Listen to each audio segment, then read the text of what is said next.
Hello, Evolution family. Welcome to the Sales Lab with me, Reggie Rivas.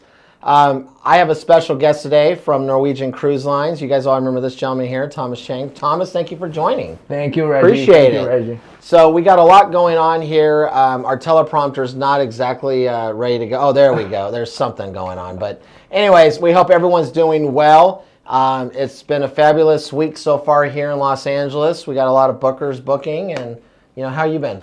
I'm excellent. Earlier we're talking about I'm just waiting for that rain to wash my car. So any day now, anytime. Okay, there you go. He wants some rain. I'm okay to go to the car wash. I don't want rain. Because rain out here in Southern California means drivers get a little crazy true. And they start sliding everywhere. That's true. So anyways, welcome to the Sales Lab with myself and Thomas. We're mastering the art of storytelling in sales today. So this is all about storytelling. Today we'll be discussing mastering the art of storytelling. I'm repeating myself. Let's learn why it's essential to connect with clients using storytelling techniques. Look at that. Does storytelling work? Absolutely it does. It has been used as a sales technique for centuries. 19th century newspapers and posters created emotional connections with buyers. Matter of fact, in the 19th century, even prior to that, I think Amanda's dad, I think he was the original newspaper carrier, if I recall. Mid 20th century, campaigning like Coca-Cola, I like to buy the world a Coke, tie products to broader narratives, stories that align with customer aspirations, creating memorable emotional connections. Wow, that's a lot of words there. Yeah. Late 20th century to today, social media, video marketing, and influencers campaigns and customers sought authenticity, reliability, and narration. So this is very important. Storytelling is so important. So Thomas, let's go into about you, not me, and let's not me talk anymore because I can't. Storytelling works because humans are wired to connect with stories, emotionals, and transforms and products serves from a transaction into an experience, making a proven and enduring sell technique. What is the background of your brand? The background of my brand, it's funny. It's not funny, but one of the first things when I joined Norwegian, they actually showed me this commercial that's probably 20 years old, 30 years old, and that's when Norwegian introduced the freestyle cruising. So that's the background of our brand, where we want people to enjoy vacation without a schedule.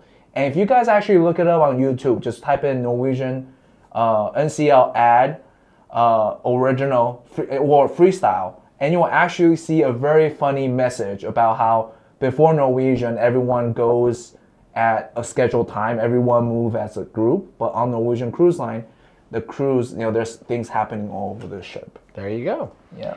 Can you share an example of how your brand uses storytelling to connect with travelers? Yeah. So we actually use and I think a lot of other products do this now, where we actually have the camera and the pictures just looking at a traveler as they go through the day of the ship, right? Instead of looking at pictures of a cabin or pictures of the scene, you actually see someone enjoying their trip, and that's really how we want to use that storytelling. And then we have a background narration saying, oh, you wake up in the morning and you start, instead of looking at itineraries, you just go out and you enjoy the day on the ship. Absolutely.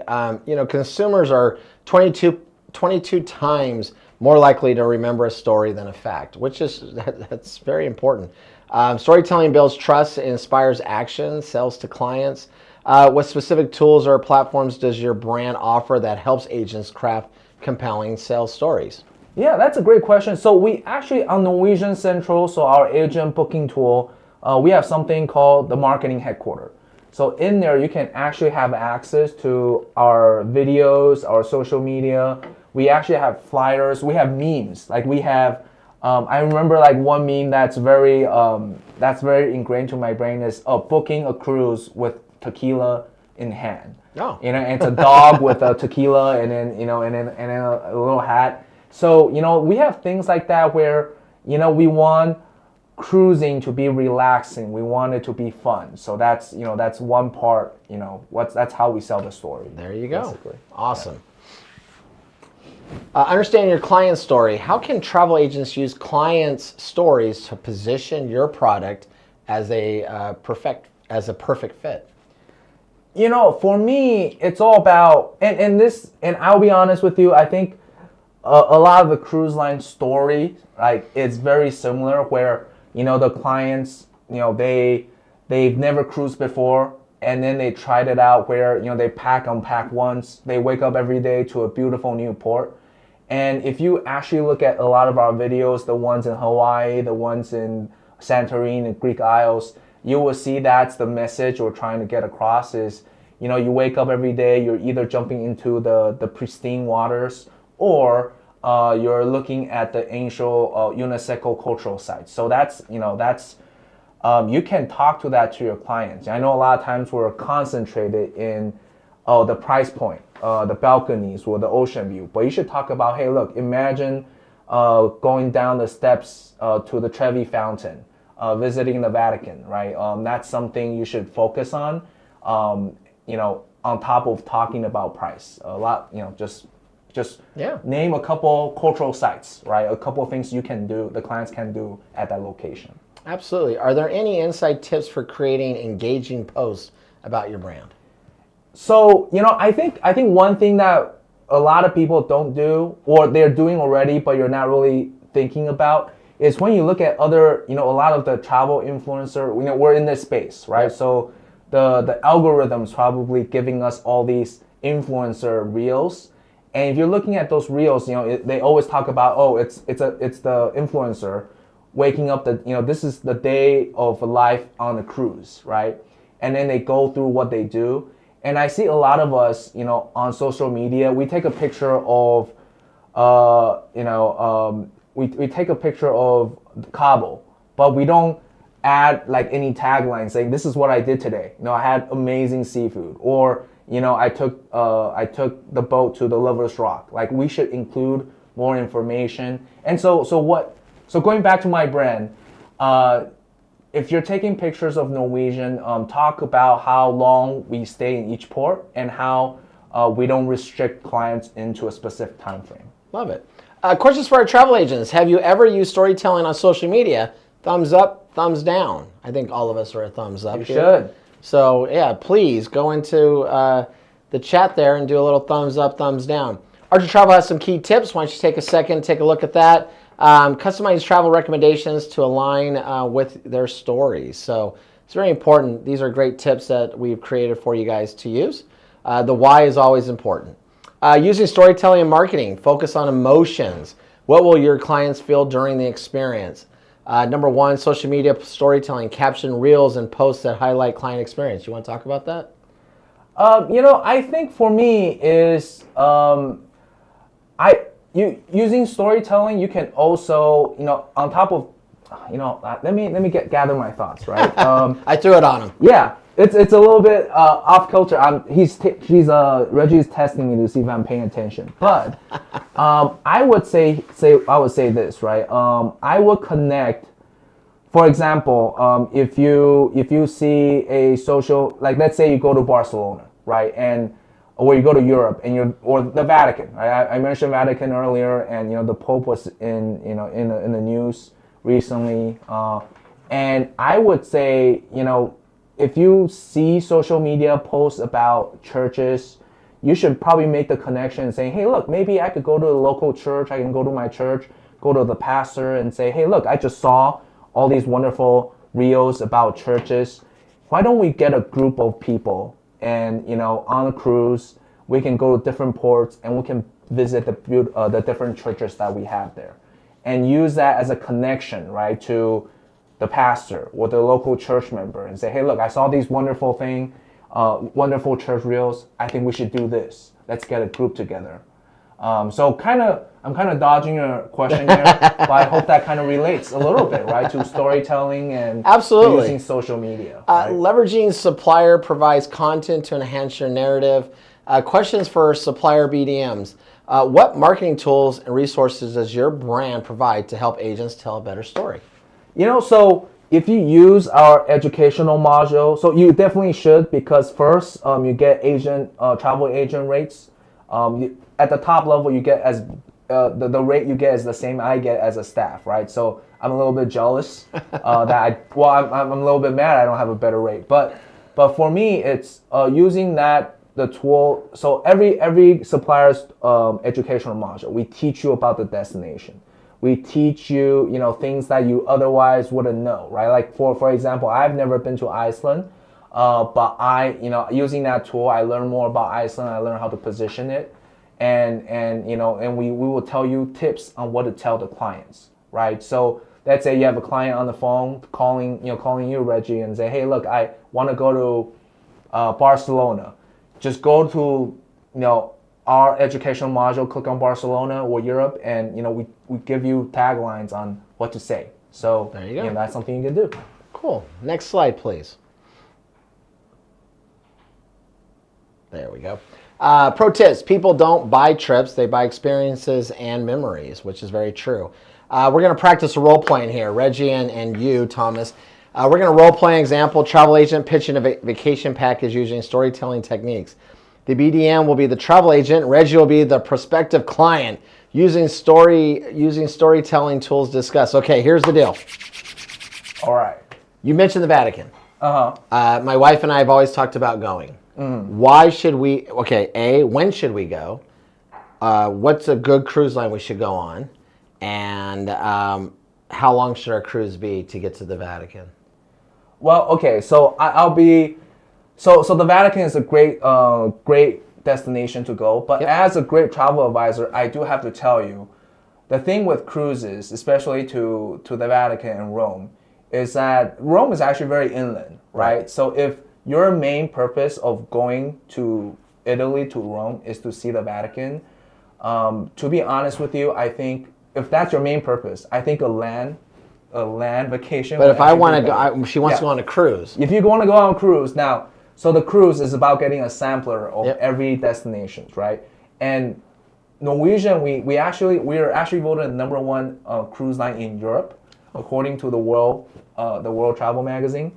So for us, the ship will dock in Czechoslovakia, and you will take the bus to Rome. Now, the best time for me personally, for us, when we recommend people to travel, is actually October. Okay. So if you wait later to the winter, when it's not tourist season, a lot of the shops would close. But if you go during June, July, August, Italy is very hot because of the altitude. A lot of travelers actually get heat stroke, and of course, in the summer season, there's a lot of vacationers, right? So it's going to be crowded. So October is really the best time to go to Italy. Perfect. So have you noticed right there, he not only gave great pro tips as in the weather, crowdiness, the altitude, dehydration. So these are all experiences. This is a storytelling. He's telling me all good story points. He never brought up price, because unfortunately I know we always want to know what the price is. And even in the back of my mind, I'm like, okay, what's it going to cost me? But now I'm not thinking about price, because he gave me an experience. He gave me a great time to go. He gave me what we need to do. All the stuff you guys heard just now. So it's important to understand you're not just talking about price. I think unfortunately a lot of us lead with pricing instead of leading with an experience. And I think this is what this is all about, because obviously we're trying to get you to obviously level up your sales and make more money, but also how to do it being respectful. Yeah. Because I can easily go and say, what's your price? And he can say it's $2,300 a person. Be like, it's out of my price range. But what he just gave me was more intriguing. I'm like, oh, okay, I might pay a little bit more, but I'm going to get a better experience because now I know the time to go. So thank you. Yeah, of course. Cool. Of course. Start marketing now. Do you have any final tips for agents to enhance their storytelling and close more sales with your brand? Yeah, I think, and I do a bad part. I do a bad job on my part. I do post on social media, and for me, I talk about how much I drank that day. I post pictures of my food. When I'm in this industry, I should be talking more about the wonderful destinations, what the sites I saw, and things like that. So what I recommend to you, the travel advisor, is the next time you're on a trip, or maybe when you're on the Carnival Firenze, right?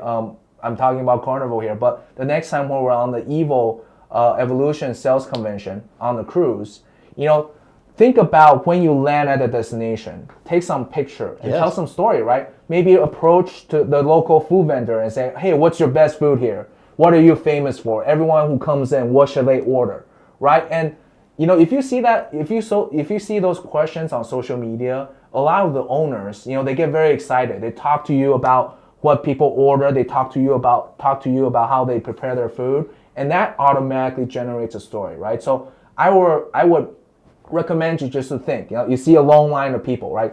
Take a video. Why is there a long line? Let me go line up and find out, right? Try the food and then talk to the owner, and automatically you're gonna generate interest, and people would want to go on a cruise to the Mexican Riviera.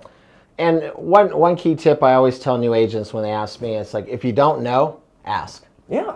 Just ask the question. Like you said, like when you get off the ship, there's a local food vendor. Besides, as you're buying their food, say, hey, what other restaurants do you recommend in the area? Or what other experiences do you recommend here? For whatever, I might be having kids with me. I might have just an adult. It might just be a guys only cruise and event. So know your environment, but ask those questions. If you don't know, ask. Yeah, so, exactly. Number 2 here, we got a sneak peek of training. What will you be sharing tomorrow, 1 p.m. Pacific time? What will you be sharing with us tomorrow? So I'm going to do a quick NCL refresher, but I'm going to talk about destinations. So we have added a couple new destinations. For 2 weeks ago, I blast out email about the solar eclipse cruise that we're selling. The group space is already sold out, so you can only book it individually now. And I'm going to talk about how you can make more money with Norwegian. So that's what it's going to be all about tomorrow. Perfect. I love it. So tomorrow, 1 p.m. Pacific time. That's Wednesday, 1 p.m. Pacific time. Thomas will be here all about NCL. So let's get started. So if you're brand new to Evolution, welcome. You just got pro sales tips from Thomas and Reggie. I'm with Archer Travel. If you're brand new and you don't know, I'm Vice President of Archer Travel. This is Thomas Chang. He is the BDM of Norwegian Cruise Line. So we got you got 2 guys here who are doing the best they can to make it all work. No, I'm kidding. Anyways, no, we're really excited that you guys are all joining us. Travel agents, follow up with the supplier travel agent portals for marketing materials and sell tools. Don't forget to join us for the supplier training this week, which we're doing all week. It's NCL week all week. Thank you, sir. So we're really excited. And share the supplier itineraries and marketing tools with your storytelling techniques today. Perfect example, reshare our NCL Luna blog post that's on @Evolution Travel. So please do that. Marketing is about building relationships and showing your clients the value you bring as the travel advisor. Storytelling, having communication. Get out there and learn. Once again, if you don't know, ask the questions. Do we have any questions in the audience, Amanda, for Thomas and NCL? Perfect. Yes, we do. The first question is, what is the most popular destination NCL has? Great question, by the way. Love it. That's a great question. Personally, so there's multiple ones, but I think the ones that always does very well is our Western Med in Europe cruise. We do a wonderful one. We have a couple of different ones, but the one I will focus on is the round trip Barcelona, where we're overnight. There's a port every single day for 9 days, so a 9-day cruise, and we overnight in Livorno, so by Florence and pizza, so a Leaning Tower pizza. So you can stay a whole day, drink wine in Tuscany, try the Florentine steak, and then go to Florence, visit the city. It's a wonderful city. It's probably my favorite Italian city. Nice. And also. Why is it your favorite? It's not as it doesn't feel as touristy as Rome. Oh, okay. Do you know what I'm talking about? Like where I feel like there's a lot of things you're eating. You're like, wait, is this real Italian food? Like I feel like this is not. This is like for tourists only. Like the real Italians would have been staying here. Gotcha. But when you go to Florence, it's less. I would say that there's less direct international flights in there. So for people who actually want to go to Florence, it takes an effort. And the city is very well protected. So in the sense that the buildings are not. Ever since World War II, they haven't updated as much. So they try to protect their culture, right? So cultural buildings. So there's more. I feel like there's more cultural influence, and that's what I love when I visit is to learn about the history. So that's why I love. So there's storytelling right there. I asked him why that's his favorite place, and he just gave me a great description of it. And he feels it's more real Italian food. Yeah. And as the foodie here, I'm in. Yeah. Anyway, next question, Amanda. Okay, next question is, for first-time cruisers, what is the best cruise ship and itinerary to Ooh. break them in? So it really depends. I hate to say it really depends, but for example, one of my first cruise is Alaska. I love Alaska. The Norwegian Bliss, Encore, and Joy, which is one of the newest ship on the West Coast doing Alaska. The ship is specifically built for Alaska because people think that if you're on a cruise ship, you should be in the pool. But Alaska, even in the summer, is very cold, especially for SoCal people like us, right? So that ship has a lot of the amenities that you can enjoy indoor while looking outside. I love that cruise. I love seeing nature and the glaciers. It's just beautiful. Like pictures doesn't do it justice. But if you're more into cultural things, let's say for example you want to visit UNESCO cultural museums. You want more of a city life, right? City cruise. Then the Western Med is just for you because on the Western Med you actually see a lot of Florence, Barcelona, Naples. You can actually see a lot of cultural sites. But if let's say you enjoy the beach, our Hawaii cruise is great for you. The Eastern Med cruise where there's a lot of Greek Isle, that's also very good. And if you're kind of a part-time alcoholic like me, you do a British Isle cruise. You go try some Irish whiskey, you go some Scottish whiskey, and that's a lot of things you could do on the cruise. It really depends on what you like personally and what the clients like. All right, there you go. Next question, Amanda. Perfect. Do you have any social media kits on the NCL travel agent portal? Yes, we do. So we actually have the social media kits in the marketing headquarters. Go ahead and take a look. We also have banner for your website. If you're creating banners, if you're doing email templates, you want to have, you are an NCL master. We have all these kits for you that you can add to your email signatures, your emails, and things like that. Yeah. Awesome. Last question, Amanda. What is your favorite ship? Ooh. And why? Why? Yeah. So my favorite ship is actually our Breakaway Plus ship. So Norwegian Bliss, which I took to Alaska. That's my first cruise with Norwegian. I might be biased here. And so earlier I mentioned I drink alcohol. And on that... you kind of mentioned that a couple times. A couple times. This is a beer belly right here. We have a brewery. We have the only brewery at sea. Oh. So there's over 100 beers in the brewery, and over 30, about 25s are on tap. So there's abundance of beer on board on the Bliss, Encore, Joy, right? And we also on that ship, on those three ships, they kind of link together, and they have a competition in the brewery, where on one sailing, if you enroll in it, we will count how many beers you're drinking, and your name will be forever included in the list if you're top 10, right? I think the number one is like 200 beers in like 7 days. Yeah, that's not good for your health. I was like, maybe I should try it. And about like 40 beers, like on the last day, I'm like, 40? Yeah, that's, I'm done. This is it. I will stick to my iced tea, everyone. So yeah, that's my favorite cruise, just because favorite ship. I have wonderful memories there, and I really love that brewery on board that ship. So favorite ship. Well, Thomas, thank you so much for coming in today. We appreciate it. Appreciate the goodies you brought to the staff. But Evolution agents, keep booking. You guys are amazing. You're doing a great job. If you ever have any questions, please call the office. Tomorrow, 1 p.m. Pacific time, you get this guy again, all about NCL. And please bring your questions and let your other agents know, hey, NCL's here tomorrow, 1 p.m. Pacific time. Bring your questions and he'll answer all of them. Thomas, thank you so much. Thank you, Reggie. Appreciate it. Thank you, everybody. Keep booking. Be safe this week. Have a good one. Bye-bye.